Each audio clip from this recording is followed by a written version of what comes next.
Hello, everyone.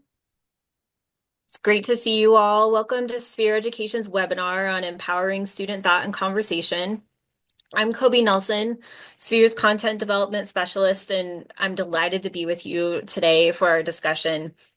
Before we get going, I want to tell you just a few things about Sphere. Sphere Education Initiatives is a nonpartisan organization that works with grades 5 through 12 educators and administrators to provide them with the knowledge, experience, professional development, and viewpoint diverse resources to bring difficult conversations on the most pressing issues to the classroom and to equip our country students to engage in civil discourse. That's why we're here tonight. A few housekeeping items just to note, as you saw when you came in, this session will be recorded and made available online after the webinar. And at the end of the session, we will have an opportunity to engage in a Q&A session. However, please feel free to put your questions in the chat while Eric and I are talking. So now let's get to the main event. I'm particularly excited to introduce our speaker today, Dr. Erec Smith, who brings incredible insight in the ways that rhetoric can empower all students to engage in civil discourse. Erec Smith is a former associate professor of rhetoric at York College of Pennsylvania and a research fellow at the Cato Institute, where he does research in politics and society. He is also the co-founder of Free Black Thought, a website dedicated to highlighting viewpoint diversity within the African American population. Although he has eclectic scholarly interests, Eric's primary work focuses on the rhetorics of anti-racist activism, theory, and pedagogy. Welcome, Eric, and thank you so much for joining us. Thanks for having me. So to begin, let's talk about some of the core concepts of the rhetoric unit. At its most foundational is the idea of rhetoric. So one of the first questions I wanted to ask you is, what is rhetoric, and why is this concept important to education and teaching? Definitions of rhetoric abound, and they have since Plato started writing about it in ancient Greece, 5th century around. And he wasn't a fan of it because he saw it as deception, right? And he saw it as people who were faking knowledge for money, right? He was speaking about a group of people called the Sophists. But Aristotle, his student, was a little more lenient about it, right? Mhm. And Aristotle defined rhetoric as the ability in any given situation to find the available means of persuasion. And so what does that mean? So I always use this example. It's not the greatest example in the world, but it does the trick.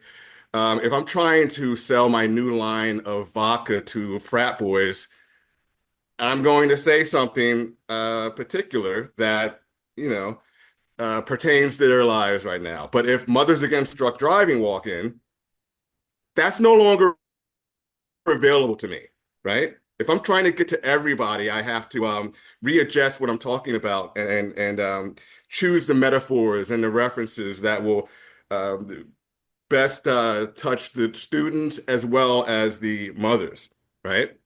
So the available means of persuasion differ depending on time, place, audience, and we'll talk about that concept a little bit later on.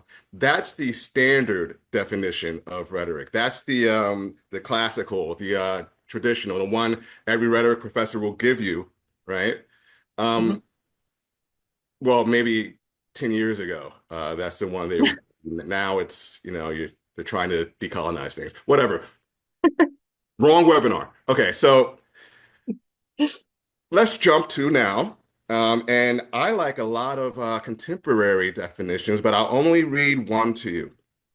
This is I.A. Richards, philosopher, and he says, rhetoric, I shall urge, should be a study of misunderstanding and its remedies. So I love that one, misunderstandings and its remedies. Why do I love it? Because a lot of our issues in today's society are because we don't understand one another. We're not listening to one another. We have different definitions of certain things. We have different values, and for some reason, we assume that other people have those values too. Otherwise, they're weird, right? So rhetoric is there to help us clarify things and help us interpret things more clearly as well. So misunderstanding and its remedies. I really like that one. I think your other question was why is rhetoric important for civic education?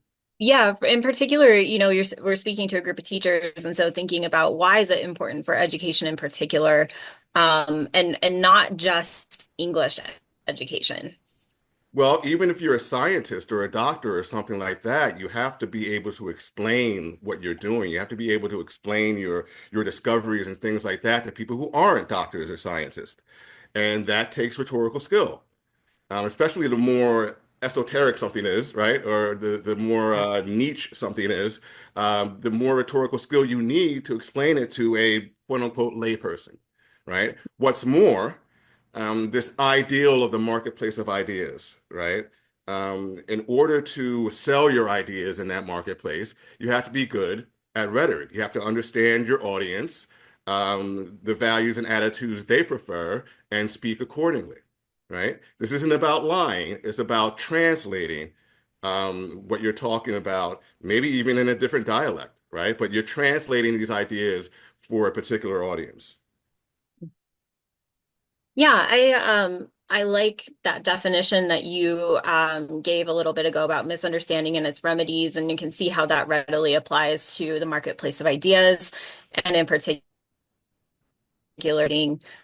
space for your ideas to be sellable, right, in that marketplace. I think a lot of people, see rhetoric as this kind of external selling of ideas. And they think of a person persuading an audience outside of themselves. But there's something that this unit focuses on that is different, in the sense that it talks about internal rhetoric. And I'd like to ask you and get your thoughts on what is internal rhetoric and why is this unit focusing on it so much? Well, as we get closer to the 21st century, philosophers start thinking about, how they speak to themselves, right? Or how they interpret the world, particularly them as opposed to somebody else. It's not solipsism. It's emotional self-awareness, um, emotional self-control, all those things that we associate with emotional intelligence, including the ability to adapt to situations. Francis Bacon, his definition of rhetoric seems to align best with what we're calling internal or intrapersonal rhetoric. And he says, the duty and office of rhetoric is to apply reason to the imagination for the better moving of the will. All right, reason to the imagination. What he's trying to say there is that you don't get rid of your emotions, but reason can control your emotions so that you can speak as clearly as possible, right? So if you're talking about a very contentious topic, right, you apply reason to those emotions to make sure that they don't get the best of you, you get the best of them, and you can speak clearly, right? And in order to do that, you have to kind of talk to yourself. Now, internal rhetoric or interpersonal rhetoric is a niche in my field of rhetorical theory, rhetorical studies, if you will, right? There are several books about it now. I can think of three, well, two and a half. Um, and and what they're doing, they're saying, okay, we have to pay attention to how we're talking to ourselves, right? Because we can really psych ourselves out. What's more, we can project something onto somebody we don't even know, right? Without even knowing we're doing that, Mhm. right? So suddenly we're misunderstanding, right? And the remedy to that, for this particular case, is internal rhetoric. Mhm. Mhm. Yeah, absolutely. So the idea of interpersonal rhetoric, it sounds to me like it kind of heads off some of those problems that we see can happen in a conversation within a polarized community or society. But I'm curious, why is that particularly the place to start as opposed to talking about like logos, pathos, ethos? Because we are closest to ourselves, right? Yes, you should do your homework and understand your audience to a large degree, but you should probably understand yourself too, Mhm. right? Right. Not just because you need to control your emotions and things like that, but you also need to watch how you're projecting onto other people and understand your preferred discourse And I don't know if you're going to get into discourse a little bit later on. I forget to run of the show. Um, Yeah, we can talk about discourse. That would be great. okay. Um, Discourse, according to the social linguist James G., and this definition I like the best, discourse isn't just conversation. That's kind of the colloquial definition of it. Discourse is the preferred values, attitudes, and beliefs of a community, right? As well as even, body position, clothes, he talks about. Why? Because in certain communities, certain things are respected and certain things are not respected. So within the community of academia, right? If I want to be taken seriously, I'm going to walk in dressed like a professor. If I walked in dressed like a rodeo clown, that is not in line with the discourse, right? Mhm. So discourse is very important as well. And if you can understand what discourse you have been socially constructed in, right? You can better understand yourself and better understand how to translate for an audience outside of that discourse. Right. So thereby opening up kind of your powers of rhetoric, right? Like almost like your superpower in order to be able to access the means of persuasion Yes, well that said. are available. Yeah. I also think that you're kind of getting into another piece that is in the unit that we're going to explore here in a little bit. But one idea is the idea of terministic screens.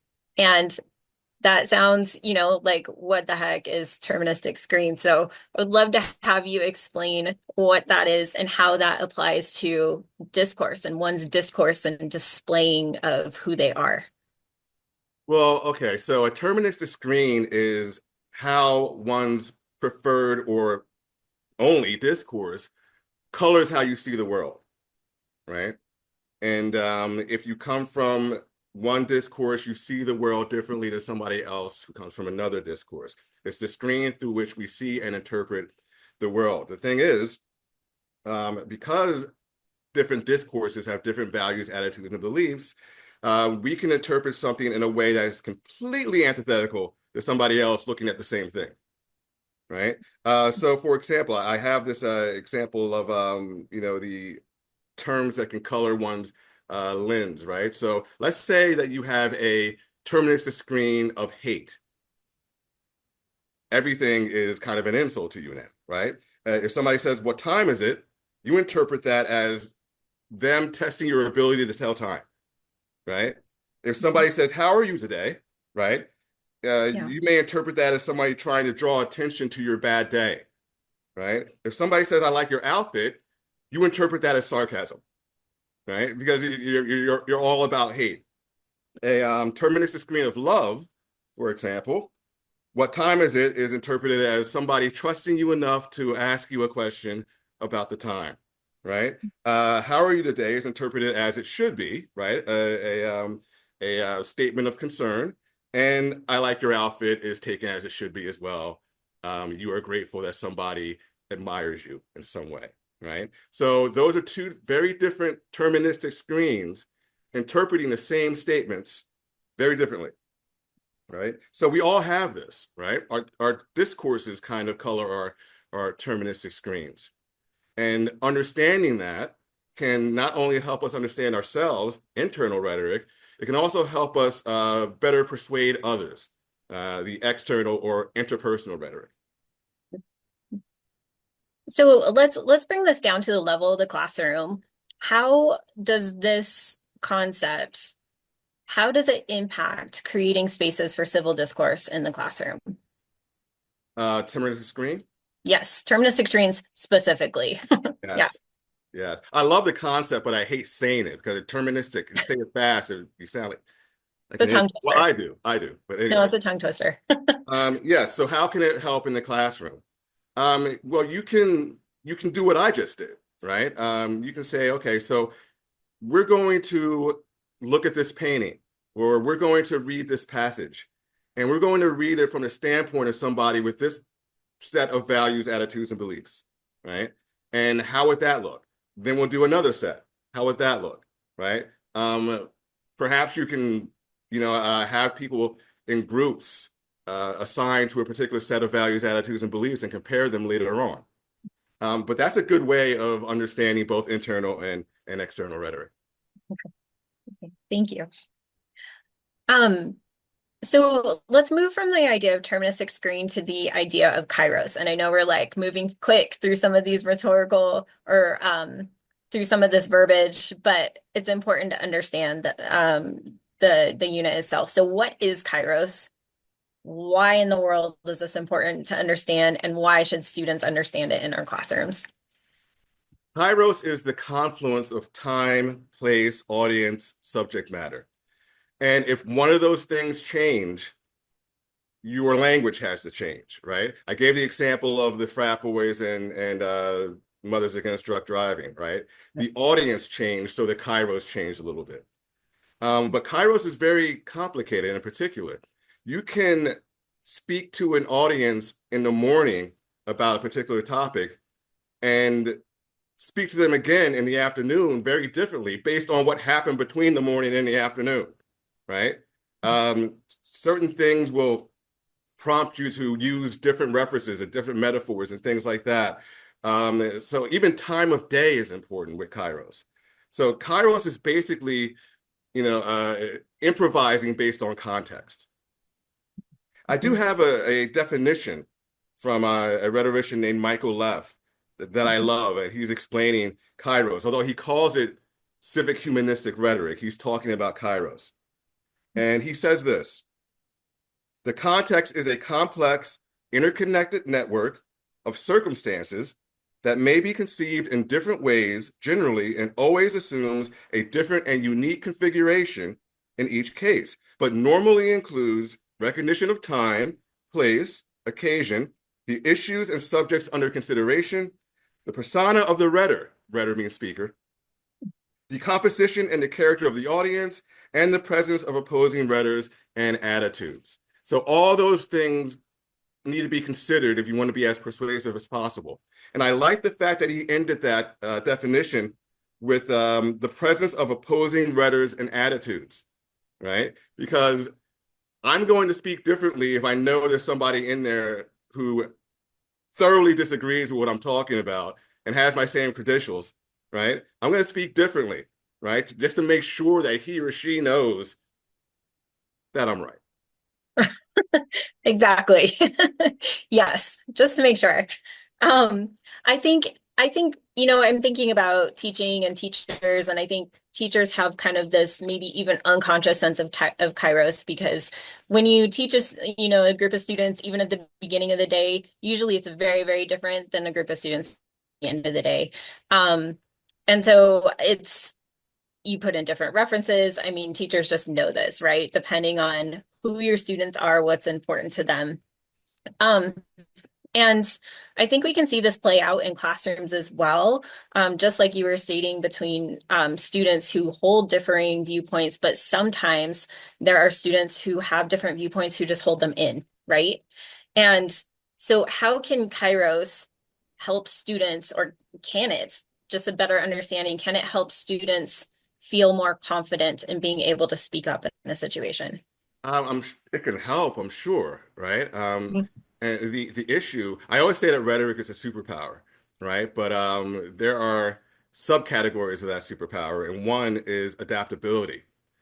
And I like that one. I'm bringing it up right now because it's not just a competency in rhetoric, it's also a competency in emotional intelligence. Isn't that interesting? Mhm. Right? So your ability to roll with the punches, your ability to improvise, your ability to speak as convincingly to this group as this group is about adaptation. And adaptation is about controlling those emotions, that nervousness, that anxiety, wondering if you're going to be as persuasive as possible or something like that. So emotional intelligence and rhetoric converge with the concept of adaptability. And I think developing that skill is priceless. Absolutely. Yeah. And being able, just like you said, to adapt to certain situations. And in fact, it almost seems to me like many of our students that are in, from 6th through 12th grade, they have less and less of an opportunity to be in situations practicing adaptability, right, with Yeah, communication. right. Things are very structured, very, this is what you do in order to succeed. And so having to adapt quickly takes practice. Would you agree with that? Definitely. Even if you want to like make up scenarios for your students, and Hmm. then throw something Hmm. in there, in the middle. Like, okay, so you have to convince this group of people that they should vote a certain way. But then the person you're talking against walks in. So what do you do now? Right? I mean, Right, something silly like that, right? It can right. help them think about, oh, okay, I have the same topic, I have the same message, but it has to be translated differently. It has to be given differently now. I can't Hmm. stress enough about the misconception of rhetoric as just lying or deception or something like that. It's not that at all. What it is thoroughly considering your audience so that you can get the point across to the best of your ability, right? As in a way that is most receptive to them. So Hmm. in a sense, there's also empathy going on with rhetoric. So again, emotional intelligence, rhetoric, cousins. Right, right. Definitely. And so that leads into rhetorical listening, which really is at the heart of this. And I like to call it, I mean, as a teacher who taught sixth and ninth grade, um, an English teacher, speaking and listening were kind of the forgotten strands, in my opinion.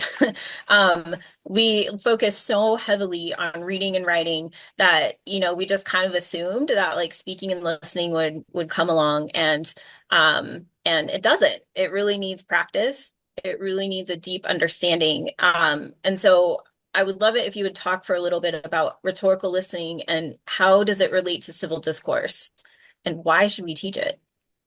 Okay, so rhetorical listening is basically, the ability to listen to what somebody is actually saying and responding to what they're saying. This is also called dialectic, which is kind of a counterpart to rhetoric. According to Aristotle, I see them both as much more um, similar than that. But you're responding to what that other person says, and then that person responds to what you said, right? And it goes back and forth like a conversation. This is Yeah. important. This is important because so many people are waiting for the other person to stop talking so that they can talk, or they hear what the person's saying, but they have something they want to say, so they're just going to say it and not respond to what that person said, right? The late rhetorician Wayne Booth, this guy was great. He defined rhetorical listening or listening rhetoric is what he called it, but same concept. Um, he called listening rhetoric the attempt to find the truth behind our differences, right? So it's not about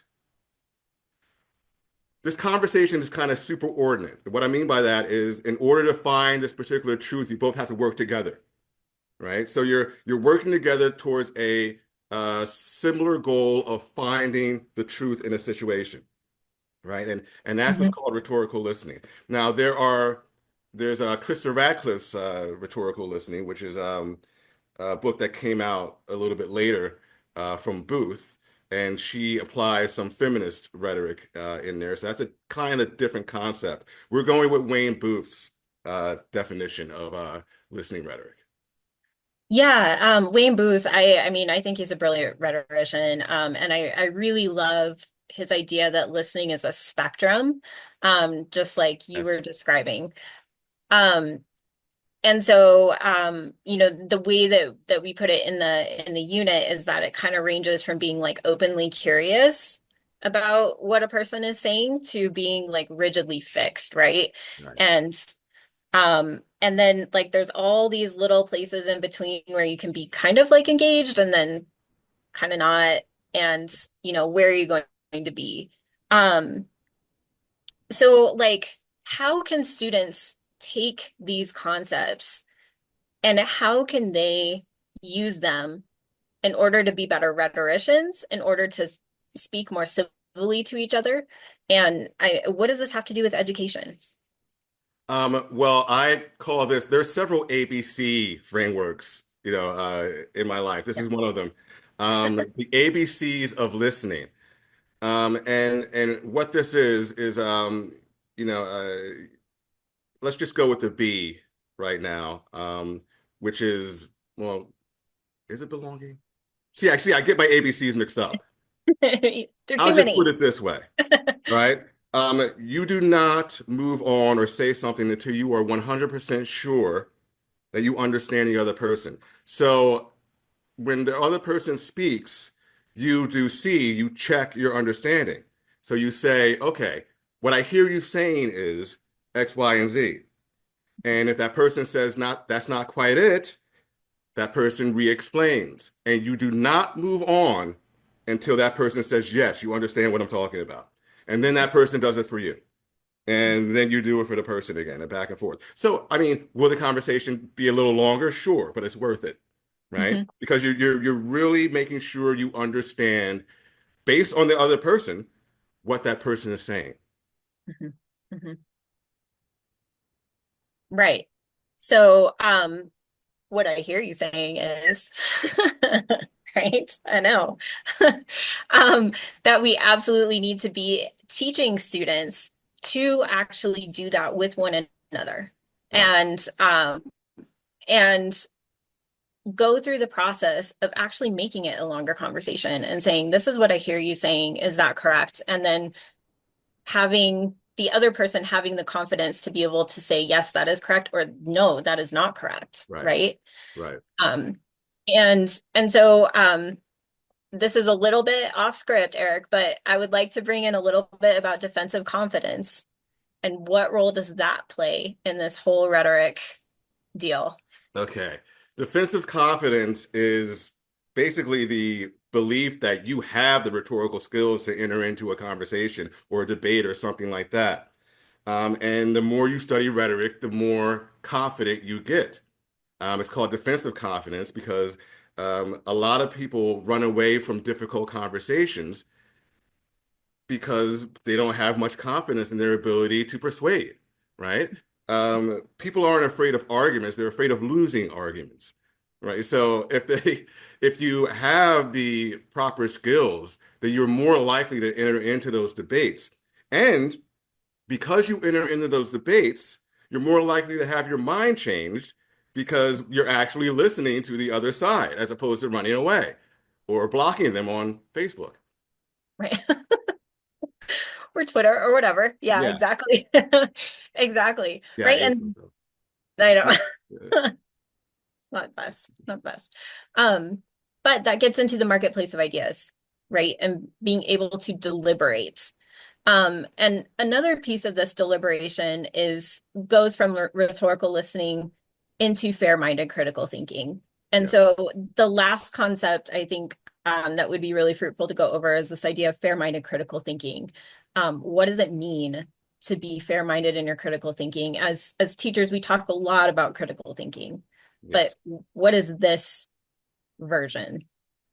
Well, fair-minded critical thinking that is done irrespective of what you want to be true, right? Of your feelings. Remember, Bacon was talking about controlling those feelings. Why? Because it helps you be as objective as possible, right? So that's what fair-minded critical thinking is. It is also holding yourself to the same standards that you hold the other person or the audience or something like that. I can read some of the tenets of fair-minded critical thinking if you don't mind. Sure. All right. Looks at all sides of the issue, doesn't let their beliefs or interests cloud their judgment, uses the same standards for everyone, puts oneself in another's shoes. So there's that empathy again, and there's that rhetorical listening in some sense. Right. Tries to understand different viewpoints, even if they don't agree. So Mhm. that's another thing about rhetorical listening. Yeah. At least I can understand why you think what you think. You know, I no longer think you're crazy or evil. I just think you have a different perspective, and it's not mine. Right. Um, and judges ideas based on evidence, not on what a particular community thinks. So it's not about tribalism, right? It's not about, oh, my side wants this to be true, so that's what I'm going to fight for, even if I know it's not true, you know? And basically, self-interested critical thinking, or what nerdy rhetoricians call sophistic critical thinking, is basically the opposite of that. Only accepts evidence that serves one's belief or viewpoint, ignores evidence that challenges one's viewpoint. There's that lack of defensive confidence, Mhm. pays attention only to evidence that benefits them personally, forms opinions based on personal benefit instead of what's true, is very critical of opposing viewpoints and easily accepting of similar viewpoints, and looks at all evidence before making up their mind. So I guess I like the idea of self-interested critical thinking instead of sophistic critical thinking because that you can better understand that these people aren't necessarily bad people. Right? We know a lot of people who do this, and they're not trying to be evil or anything like that.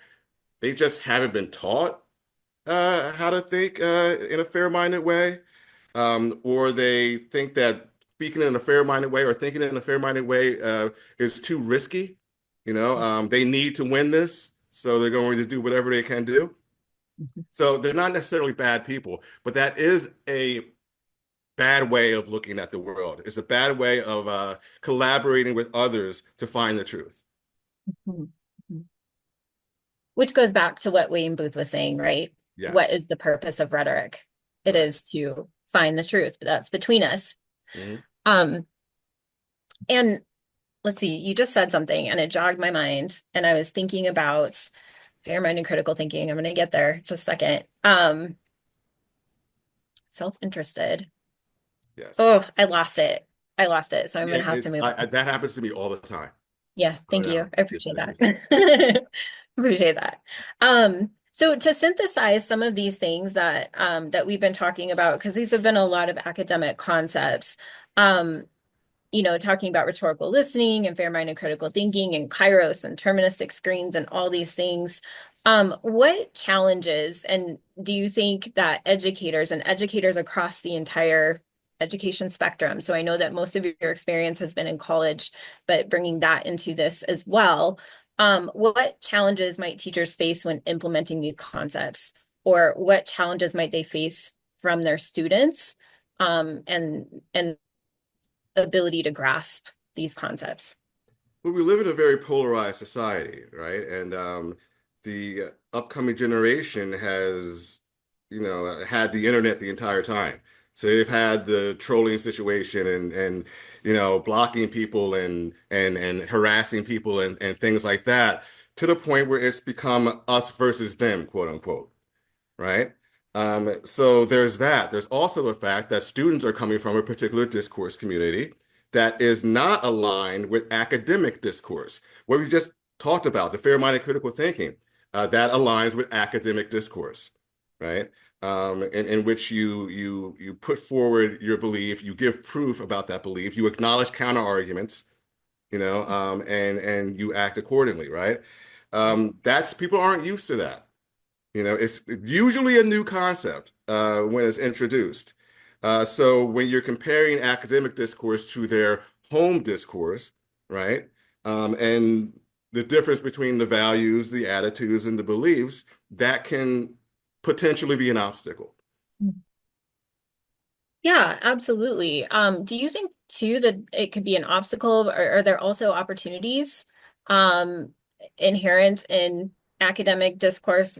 Does it have to be a versus home discourse type of situation? Well, not necessarily. Mhm. No. I mean, one way to really sell the importance and efficacy of rhetoric is to tell them, if you learn this well, you can persuade your parents to do certain things that you couldn't before, right? Right. You know, if you take my class, you will get the car on Saturday night, Right. you know? Exactly. So yes, yeah, you can work within their discourse as well. Yeah, right. Absolutely. Absolutely.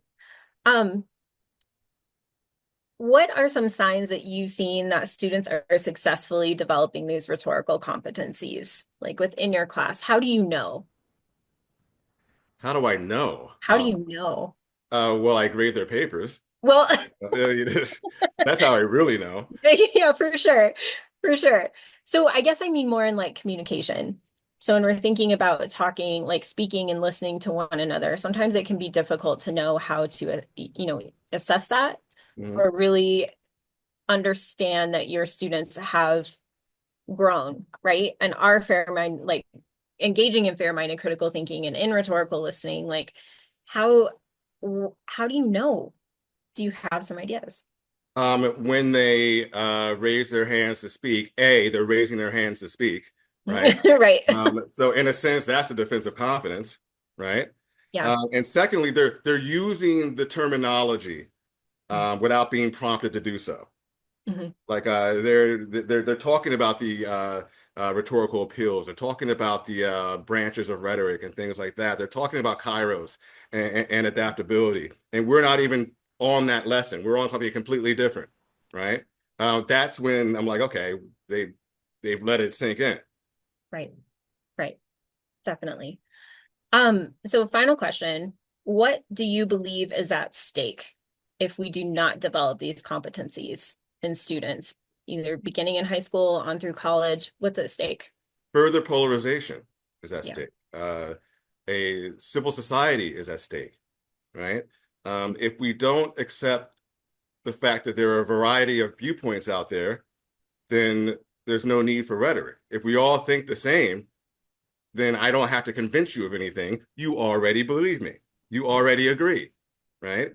That's not how an eclectic and pluralistic society works. We have different people coming from different discourses, interacting together, and you would do well to be able to understand their discourse and speak accordingly, and to elaborate on your own discourse in a way that they can understand, right? Because the marketplace of ideas, within that marketplace, ideas don't sell themselves. You have to sell them. And rhetorical skill will help you do that. Mhm. Mhm. Thank you. Um, are there any last thoughts before we move on that you want to share, Eric, before we move on to kind of looking at some of the lessons and some of the ways that these might be applicable to middle and high school students? Let them know that the people in society who are supposed to be good at this aren't necessarily good at this. Mm. So if they're getting, if they're looking at a politician and saying, okay, that's how you speak in a civil society, not necessarily, right? They may have an agenda or something like that. So keep that in mind. These skills, sure, you can watch people who are good at this. You can watch people debate or something like that. But ultimately, I want students to learn this stuff on their own to the point where they say, I'm a good rhetorician, not I have to be like A, B, or C or something like that, right? Mhm. Mhm. Defensive confidence. Yes. Defensive confidence. That's the final word. I love it. Love it. Thank you so much. Um, Eric, we really appreciate you sharing your expertise. And for those of you in the audience, we will have a Q&A session in about 20 minutes.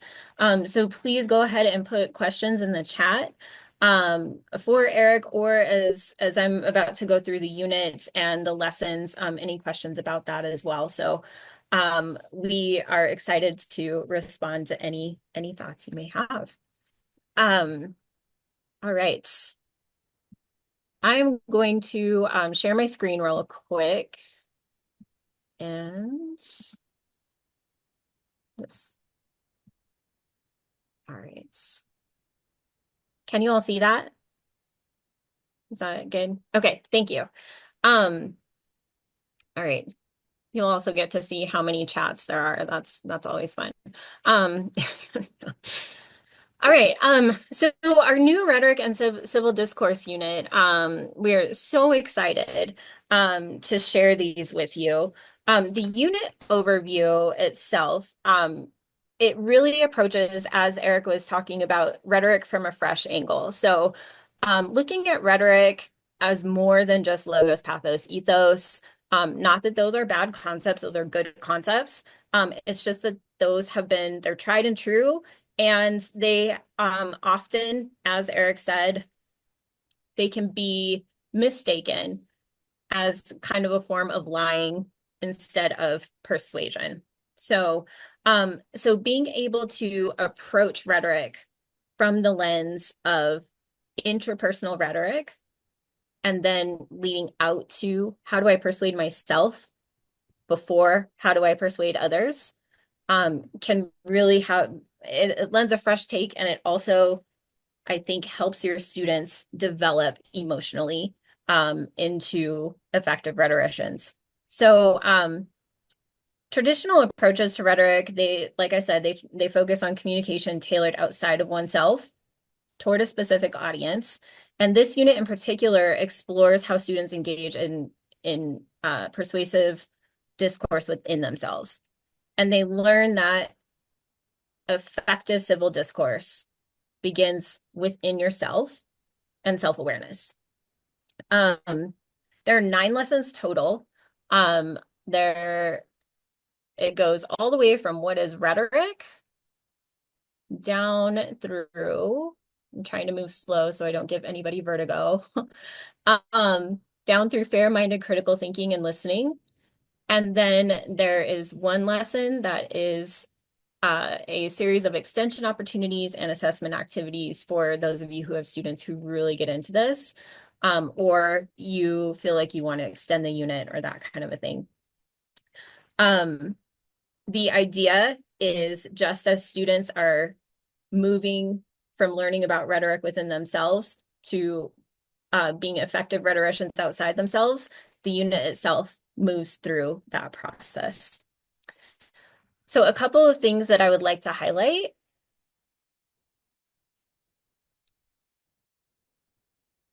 The second lesson, rhetoric and emotional intelligence. So this lesson is centered around a quote by Epictetus.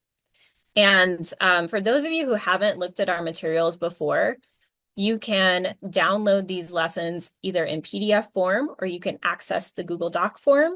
So that way it is readily accessible, particularly for teachers who I totally get, want to make a copy and then, be able to adapt it to the needs of your students.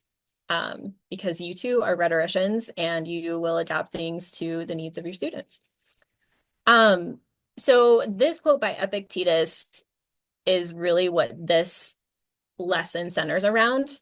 And it is, remember that it is not he who gives abuse or blows who affronts, but the view we take of these things as insulting.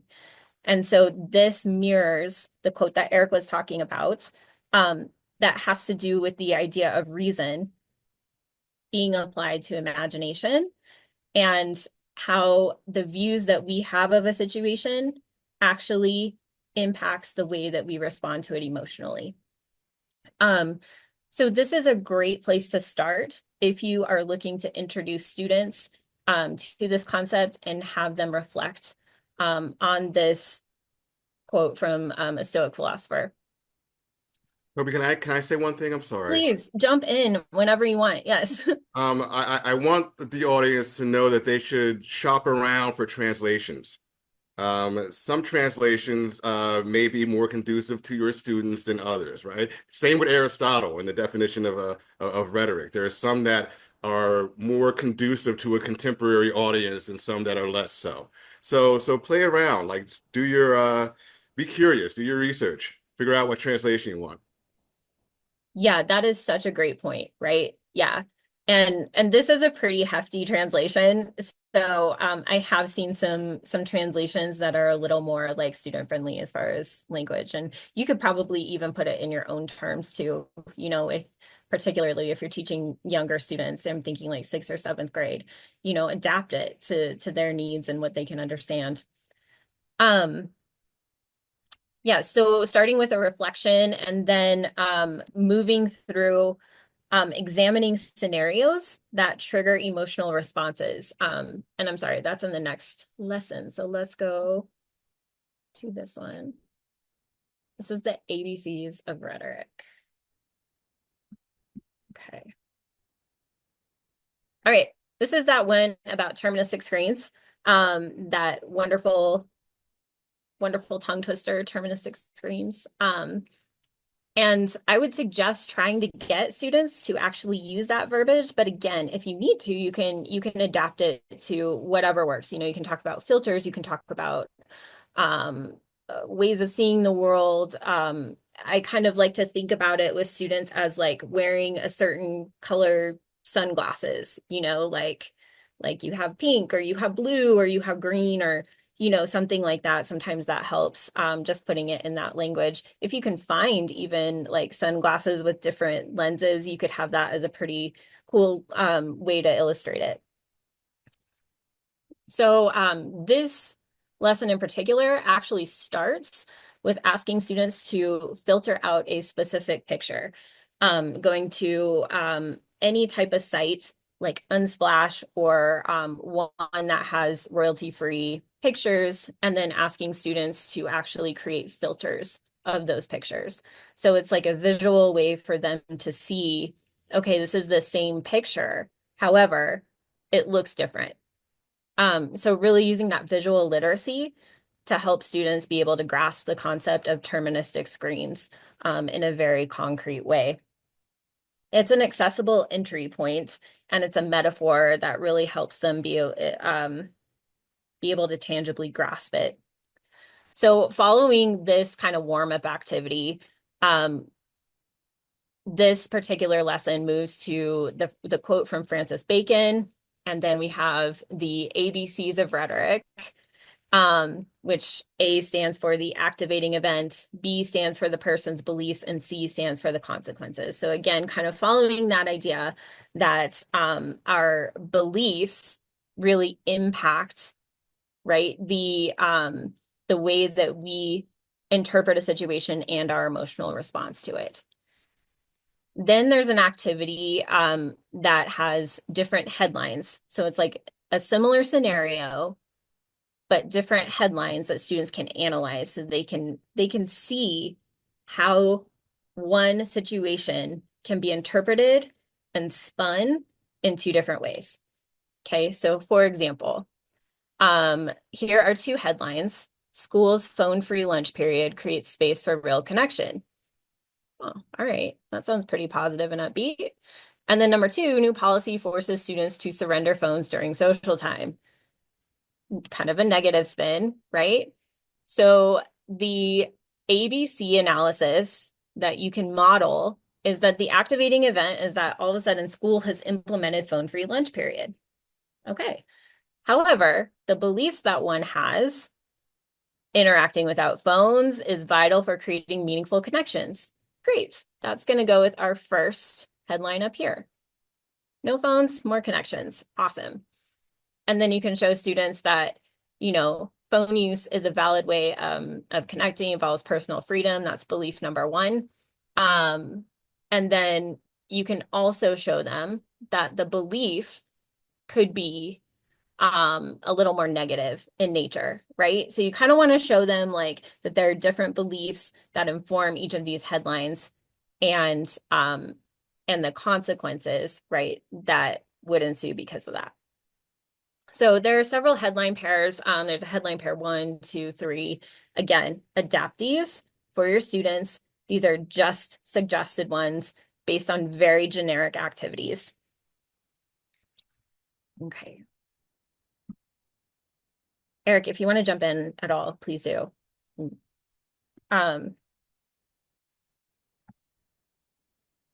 Okay, so then we go through Kairos. And again, this lesson has a lot of hands-on engaging activities. It uses the AWARE framework. Those of you who have seen Sphere before, been with Sphere, the AWARE framework in the Civil Discourse Handbook, or primer, it helps frame this in a way that students can understand their interactions and be more self-aware in those interactions. The next one moves on to the Burkean parlor, which we didn't really talk about.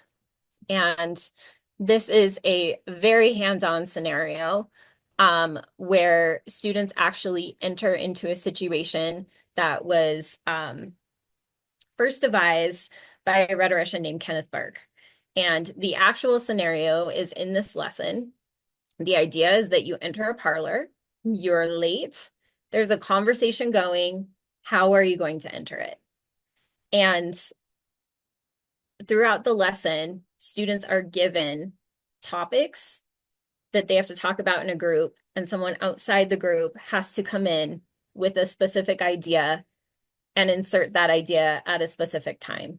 So they're actually using some of those adaptability pieces, some of those ideas around entering and exiting at appropriate moments, and thinking about the way that their beliefs and other people's beliefs about a situation might impact their own insertion of ideas into a conversation. So it's a very hands-on way of looking at things. Throughout all of these lessons, there are opportunities to debrief, lots of partner pair share, again, opportunities to adapt to your students' needs. And then moving on, I'm so sorry if I'm giving people vertigo. I keep like scrolling down and I'm afraid because I have like PTSD from COVID where I just am scrolling and giving people vertigo constantly. So I apologize. Marketplace of ideas. This is one of my favorite lessons actually, because I think it really pulls things together. This is a very reflective lesson, but it looks at all of these pieces and asks students to think about what all this has to do with selling their ideas in the marketplace of ideas. And I think this is a great opportunity as well to be able to implement some of those like regroup with some of those concepts about emotional intelligence and about deterministic screens, Kairos, how all of these things fit together, because these are the pieces that make rhetoric a superpower, right? A superpower for students. This one does have a little bit more for those of you who are social studies teachers. This has a little bit more of a social studies bent. And there are opportunities to talk about the role of free speech in society and how that relates to the ideas of rhetoric. So if you are looking for a lesson that really connects that, this is the one you'll want to go to. All right, I think this is the last time I'm gonna scroll.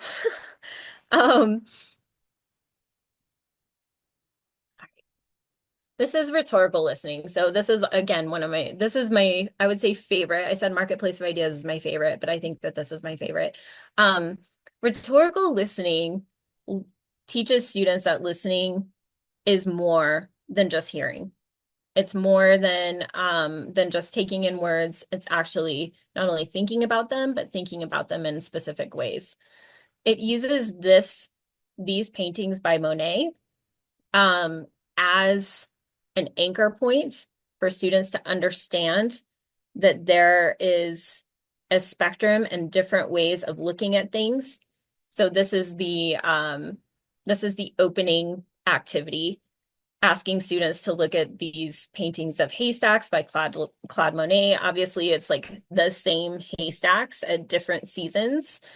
And then, but you don't tell students that. You ask them to order these in the way that they think they should be ordered. And there are many ways that you can order them. You can order them by seasons. You can order them by time of day. You can order them by the different colors that are more prominent, all kinds of things. So just getting students to really think about the ways that these could be lined up, like how they specifically would, opens up the opportunity to look at listening as a spectrum and anchor that there. So rhetorical listening, again, really has to do with Wayne C. Booth's idea of, I am not just seeking a truth, I want to pursue the truth behind our differences, asking students to reflect on that. And it's pretty fitting, in my opinion, following the marketplace of ideas, to ask them to reflect on that and maybe even connect those again. And then think about listening in these specific terms. So I'm going to, hang on, scroll down this.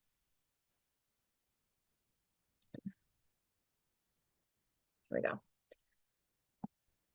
So these 5 ways of describing listening, I think, are really useful. And we put these in student-friendly terms. And again, you can adapt them as much as you need. But on one end of the spectrum is this idea of being openly curious, totally open to what the other person is saying and curious, asking questions, wanting to know more, saying, tell me more, and being very engaged. The second piece of this spectrum is hopefully engaging. And while it's maybe not as, openly curious as the other one, it's still there. Like you're still engaging, you're hopeful that the other person is going to engage with you. And so as a result, you're putting in a good faith effort. Um, this other side of the spectrum is less open, much more trying to figure out how am I going to contribute to this conversation? Or what do I need to say in order to just kind of like fly under the radar? And or a rigidly fixed tribal, this is what I think, I don't care, nobody's going to change my mind type of way of thinking, right? And so this lesson asks students, and it's challenging, I think, for a lot of students, but it asks them to identify the characteristics of each of these pieces of listening and actually try and identify them within themselves.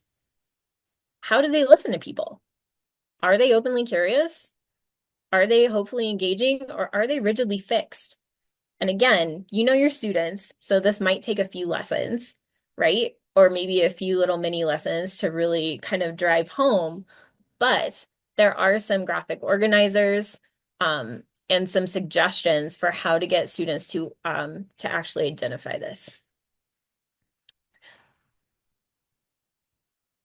So there are some suggestions for clips.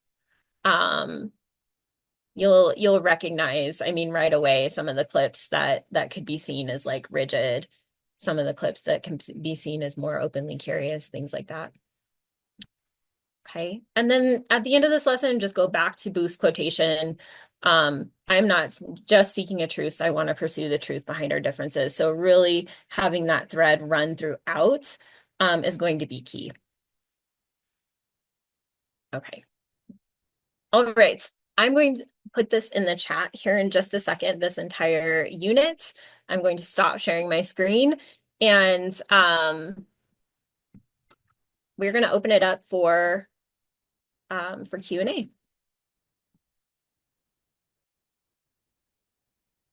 All right. Hang on, let me get questions.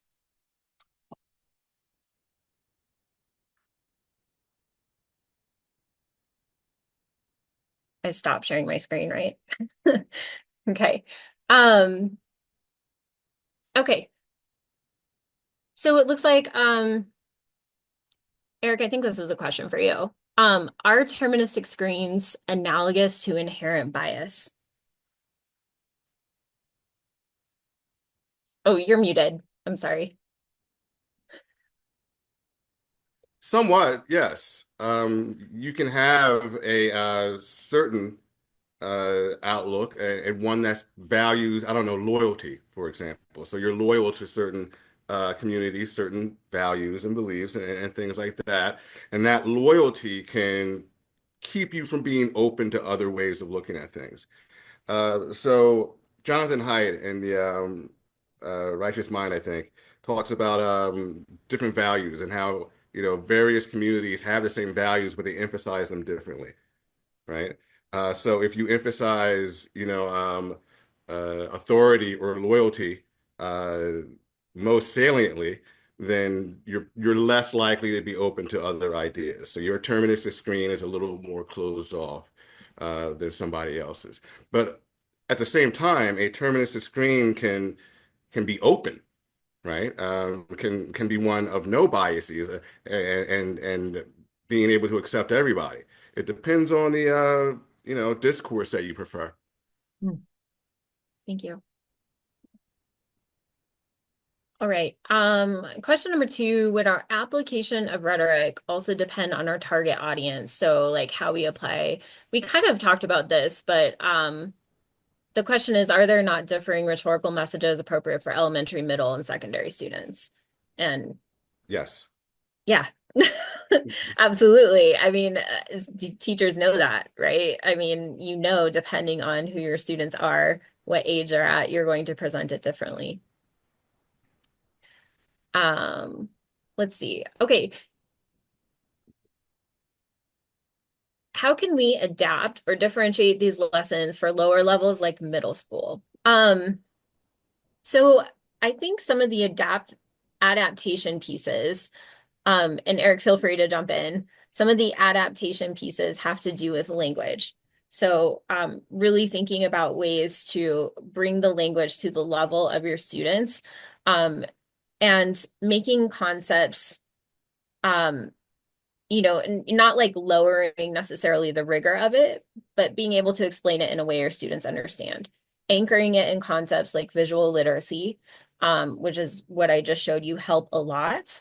Giving students concrete ways to practice it, and then reinforcing certain terms so that they are able to use it in conversation with others and identify that this is what I've been doing. Do you have thoughts, Eric, that you want to jump? No, Okay. Okay. teaching middle school scares the Okay. crap out of me. Okay. All right. All Right. right. But we also have, I want to note, so Sphere Education has a middle school toolkit that has some lessons and ideas in there that could be easily, I think, merged with some of these concepts of rhetoric. They are more middle school friendly lessons that would help. Thank you, Elise. That would help students specifically be able to engage in conversations that are at their level. And you can start with things like, what should pineapple be on pizza? Have conversations like that. Or what's better? Is it, M&Ms or Reese's Pieces? Or I guess Skittles is a little bit better. But start with those conversations because I mean, even with adults, some of those conversations can get kind of heated. I personally think pineapple should be on pizza, but some people vehemently disagree with me. And get students going with that. That's a really easy way to get them into that. Okay. Ooh, I like this. This is a good question, Eric. How much is fair-mindedness possible? Well, if you work at it, I think it's pretty possible. I like to think I'm pretty good at it. You know, Yeah, you can believe me, you can not believe me, but I am fine with admitting that I'm wrong. I'm okay with it. In fact, when I admit that I'm wrong, I feel like I've won. That other person's idea, that person didn't get new advice or new information. I did, right? So 100%. I'm the winner in some sense. Yeah, But yes, I think you can work on that. yeah, And it may feel very unnatural at first, but it's something that you can do. And I would recommend thoroughly surrounding yourself with other people who are trying to do it as well, right? And typically there was a time when you can go to an academic institution and find that community. That may be a little harder than it was before, but it's doable. I think you can find that. So yes, it's something you can develop. absolutely. Yeah, for sure. And I will say, coming from a high school teacher perspective, I just left the classroom this past year. So in June, I started at Sphere.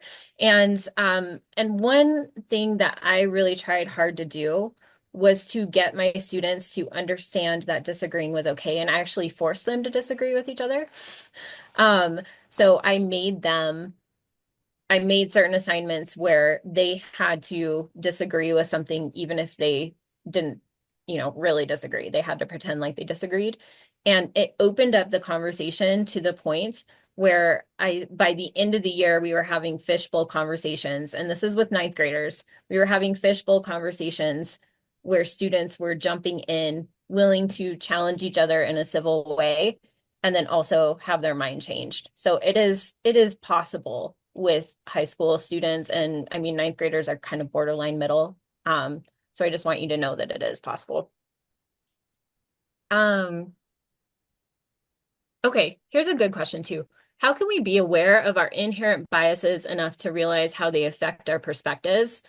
And then part two of this question is, what do we do when others are not aware of their biases?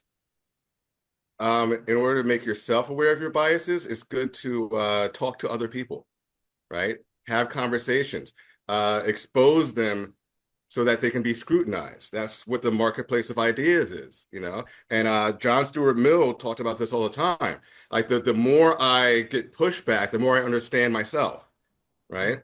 And he wrote about that pretty eloquently. Um, as far as other people are concerned who don't understand their biases, you know, I people ask me that all the time.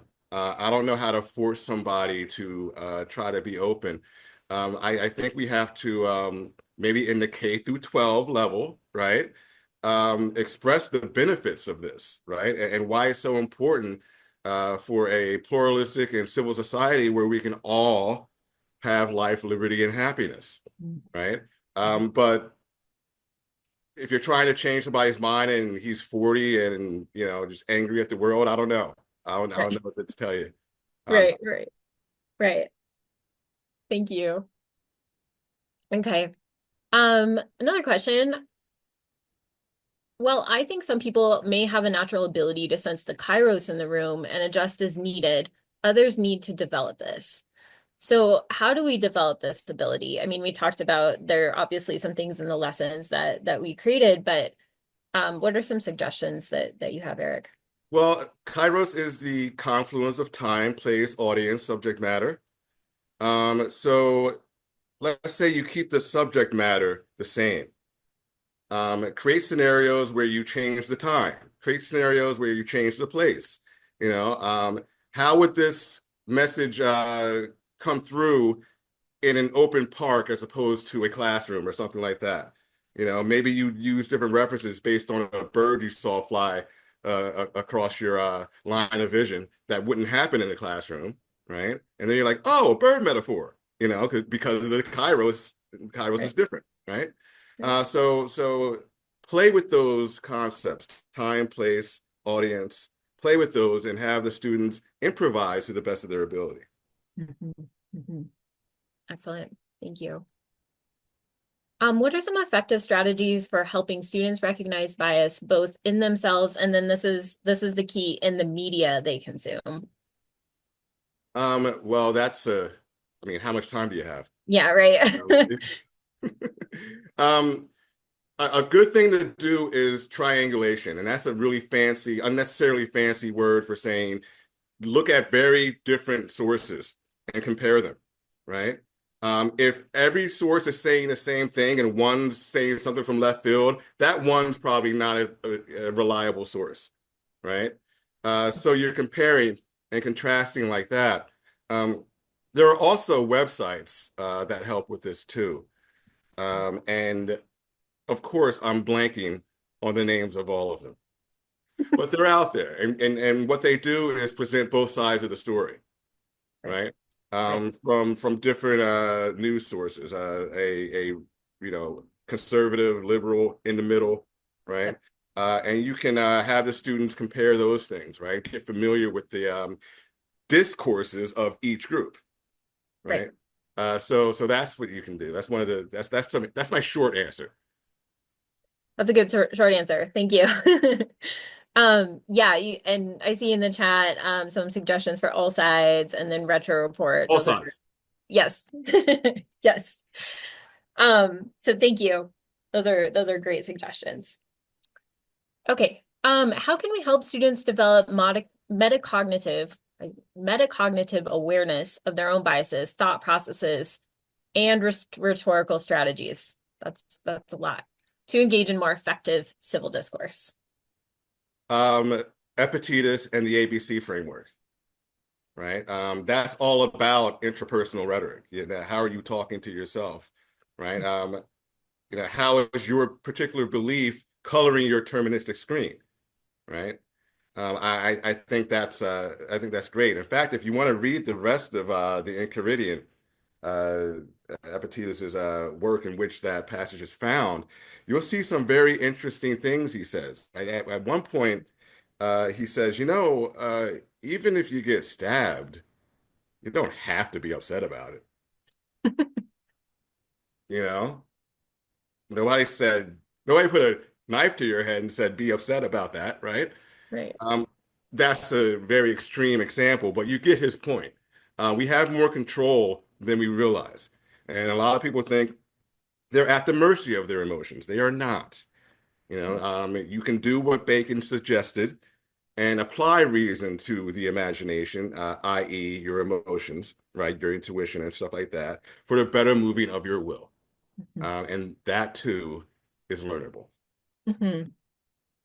Yeah, for sure. And maybe part of it too is as teachers being aware of your own emotions in particular situations and practicing that internal rhetoric yourself so that you can even have those small moments where you are able to model that for students and then also be able to help them regroup and redirect as well. So like those teachable moments, where a student is kind of in an emotional space and you are able to get to the point where you're, helping them understand that not that their emotions are invalid, but that there are certain ways that they can think about it that might be different, particularly in civil discourse when we are having heated conversations. Okay. Um, okay, this is a question. Supposedly, students' thought and spoken words go together, but sometimes it doesn't go along that way. Perspective varies from person to person due to several factors. How can you assess that one's ideas are right or wrong without intervening any bias as a teacher? Wow. Yeah. Well, I mean, it's tough to do, but the beauty of the standard academic essay, some people call it the Aristotelian essay, is that you have to, in very good faith, consider all the counter arguments, right? And I tell my students, if you consider all the counter arguments and you can't refute them, you got to change your thesis statement. You have to change what you were saying. You can't just pretend you didn't see that and keep going. Mhm. And that works for some students and not for others. But that's what I tell them. So considering those counter arguments, the people who disagree with you and why they disagree with you, and their discourse, right, and things like that, can help with that, Mhm. right? So you're putting it on your students to find other people who disagree with them, or you can start them off by finding people who disagree with what they're talking about. But using fair-minded critical thinking to understand that counter argument to the best of their ability, that's a good way to go about it. For sure. Yeah, and making disagreement normal, that it's okay. And then also you should absolutely consider what the disagreement is going to be to make sure that your argument is correct. Like you've got to be able to engage with that and in the marketplace of ideas to be able to do that. I think too, I mean, getting to this question about bias, a teacher's bias, I do want to think about the teacher as a rhetorician themselves, right? So like teachers are rhetoricians, like that's come up several times. And we're talking a lot about cultivating interpersonal rhetoric within students, but I think it's just as important to do that as a teacher. Um, and really hard sometimes because we have our ways as teachers of doing things and we're used to doing them that way. And, sometimes we just do them without thinking. And so I kind of want to put a plug in for also being aware of your own interpersonal rhetoric, why you think what you do, and being willing to examine those beliefs and even change them if necessary, even related to pedagogy and education. Okay. Um, how do we deal civilly with uncivil ideas? Well, that's what the marketplace of ideas is for, ideally. Yeah. It doesn't, I mean, that isn't a perfect metaphor. We all know that. But opening things up to scrutiny, right? And seeing what people say about it. Now, you can be in certain environments where everybody's saying one thing and go to another environment and they're saying something else. Um, and one of the reasons why the marketplace of ideas isn't, the best metaphor. It doesn't take into consideration that people don't leave their community sometimes, right? Mhm. Yeah. Um, but the point of that is, and this is J.S. Mill again, putting your ideas out there and seeing what people say, and considering each of those things. Some responses will be completely ridiculous. Some will be sensible. You compare and contrast, and that's the best you can do. And I mean, I that's the best I've discovered anyway. Yeah. Maybe somebody else has a brilliant idea, but it's not me. Thank you. Thank you. Okay, we have one more question. If you have questions, please put them in the chat about anything about the unit, anything. But this question, I'm going to try and translate it as best I can. Why did we not include culture and values as one of the variables in, I think, talking about terministic screens That's or what discourse is. discourses? Yes. Yes, that's a discourse is culture. The values, Right. attitudes, and beliefs, uh, even down to clothing and body positions and things like that, dialects and things like that. That's all. Discourse is culture. It's Okay. a fancy way of saying culture. Right. I've heard it described as like a toolkit, like a cultural toolkit, right? Yes. That you kind of take on. Yeah. Right, Yeah. right. James Paul G. Great. Yes, exactly. Identity kit. Yeah. Yeah. All right. Um, all right. Any other questions? I think we are,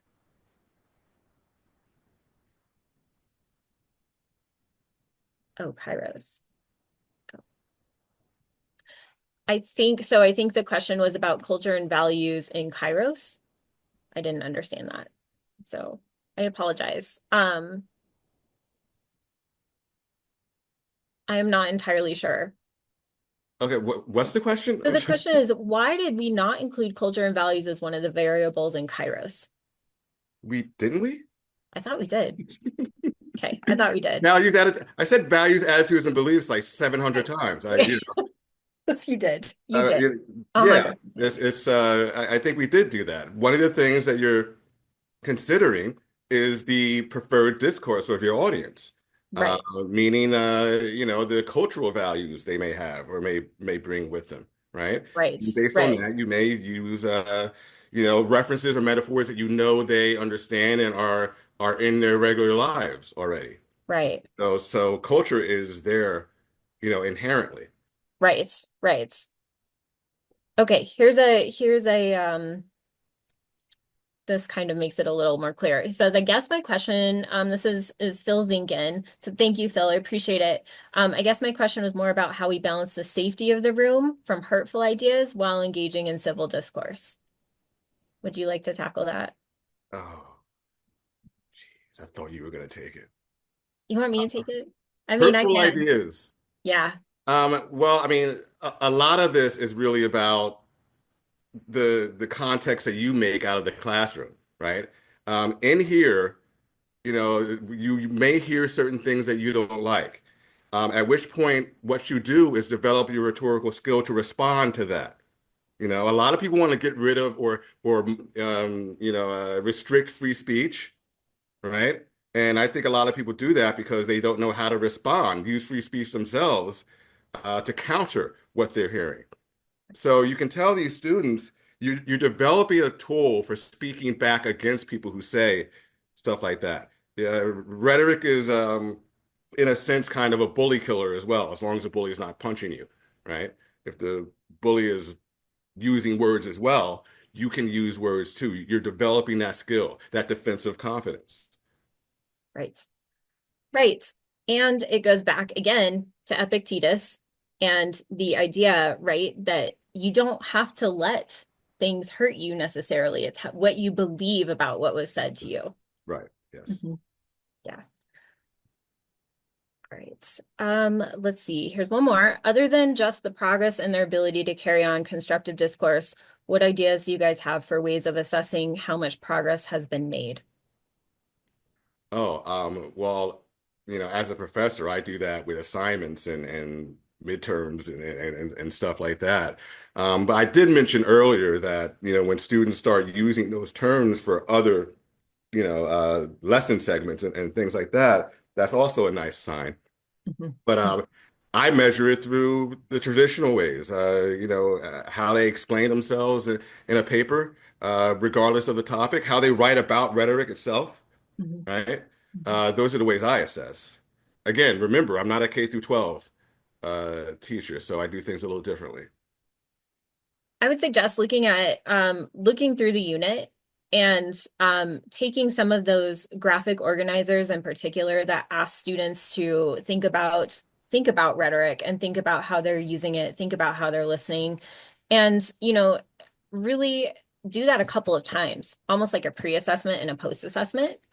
So you have them think about, how they're listening before you teach about listening, and then assess it after you teach about it, after they do some practicing, and see if they can identify more of those ways that they listen, or don't, on the listening spectrum. And I would say using some of those pieces can be helpful. Also, look through our extensions and assessments at the very end of the unit. There are some great projects and ways that students can make their learning visible within your classroom, because I think that's the most challenging thing with this piece, right? Is because it is speaking, it's listening. And I think honestly, teachers really struggle with knowing how to assess it effectively. How do you know somebody's listening, right? Right. Mhm. All right. Let's see. I saw one more question. Thought I did. No, I think I saw one about middle school. Well, I'm Oh, definitely not touching that. okay. Not doing that. Here we go. Okay. How do you react as a teacher to students' views which sound unbelievable to you, but really shows up to be correct and right, compared to believing a student's views that targets you, like targets what you want and you wish to hear from them? So like, how do you react when a student tells you something you don't want to hear, but is true, and then compared to a student who tells you what you want to hear but is not true? Fair-minded critical thinking, Yeah, for one thing. The advice of Epictetus, for another thing, right? yeah. Not being afraid to say when you're mistaken, right? And modeling that for the students. That's a huge thing. To here's how it looks to admit that you're wrong.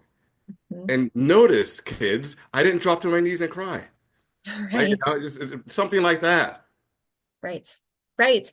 Absolutely. I think it goes back to the teachers. Teachers are rhetoricians, and that interpersonal rhetoric is so important. I will say, I remember when I was student teaching, which was like too long ago, and I don't want to say when it was, but it was a time when, at least with my mentor teacher, I remember being told, like, even if you are wrong, don't show the cracks, right? But looking back, that was such poor advice, like such poor advice. And now, like, thinking of myself as a teacher, as a rhetorician, the most important times were when I either said to my students, "Oh, I don't know about that. I'm gonna go find out," or, "Oh, yeah, you're right. I was incorrect." And then I didn't like break apart. I Yeah. didn't like, just explode or melt away, and them being able to see that and seeing a person be able to constructively deal with that. Sometimes, I mean, depending on the student, that's the only person they're going to see that is able to do that, because we lived in such a polarized society. So it's Yeah. vital. It's really, really vital to be able to model that. All right. Last comment. This says, great presentation material. Do you recommend connecting our civil discourse with storytelling? Sure. Sure. I mean, it's people use stories differently. They use stories for their whole presentation and use it to introduce a more objective and academic presentation, right? Um, Aristotle talked about stories. He said you got to make your argument first and then give examples as stories. It's telling your story and then giving the point first is less effective in his mind, anyway. I don't know. I don't know about that. But he sang the praises of storytelling, Mhm. Mhm. so it's a good thing. But it doesn't necessarily have to be the whole thing, right? If you are writing an academic paper, you can use a story as a great intro. But if your story is too subjective, then it's not as strong. Right, right. It's like using stories to like back up the point you're Yeah. making. Right. Yeah, absolutely. And then of course, as a teacher, stories are always super valuable. Um, Even with high school students, I mean, I remember using picture books every so often because it's just that idea of a story. Like we as humans, I think, love stories. It's a huge selling point. All right. Any other questions? We have 5 minutes left. I just want to put it out there. All right.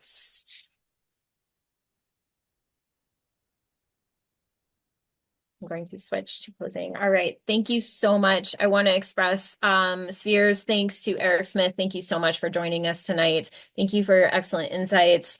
And it's just invaluable on rhetoric, emotional intelligence, self-awareness. Um, we hope that you're able as teachers to take some of these ideas back to your students and empower them to succeed. Please check out the unit. Please check out our materials.